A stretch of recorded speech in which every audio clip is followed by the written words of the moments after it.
السلام علیکم، آپ دیکھ رہے ہیں ARS نیوز اور میں ہوں طیبہ ناز۔ کاظمی خبر شامل کرتے ہیں کوٹلی ستیاں سے، جہاں 14 اگست بے خصوصی افراد کے لیے خوشان پینیکل فاؤنڈیشن اور شمس القمر سوشل ویلفیئر کے باہمی اشتراک سے ایک عظیم الشان پروگرام کا انعقاد موضع وگل کے مقام پہ کیا گیا۔ اس پروگرام میں اسسٹنٹ کمشنر کوٹلی ستیاں فہیم خان، امیدوار تحصیل ناظم طارق ستی، ہینڈز فاؤنڈیشن کے چیئرمین عاصم ظفر، لختراڑ یونین کونسل کے فوکل پرسن اسد رشید ستی، چیئرمین زکوٰۃ کمیٹی اور سیکرٹری ویلفیئر افیئرز طارق عزیز ستی، شمس القمر کے نائب صدر حاجی محمد یاسین، نائب صدر دوم ذہین النساء ستی،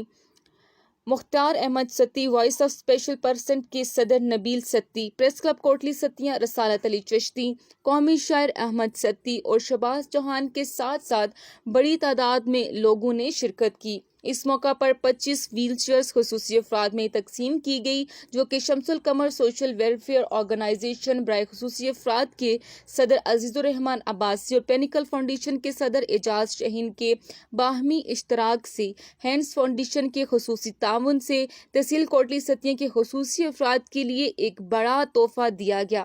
اسسٹنٹ کمشنر اور تمام مقررین نے پینیکل فاؤنڈیشن کے صدر اعجاز شاہین کی کاوشوں کو سراہا اور شمس القمر سوشل ویلفیئر کے صدر عزیز الرحمان عباسی کی خصوصی افراد کے لیے اتنا بڑا کارنامہ سر انجام دینے پہ زبردست الفاظ میں خراج تحسین پیش کیا۔ آخر میں اعجاز شاہین اور عزیز الرحمان عباسی نے عاصم ظفر کا شکریہ ادا کیا۔ دیکھتے رہیے ARS نیوز کوٹلی ستیاں۔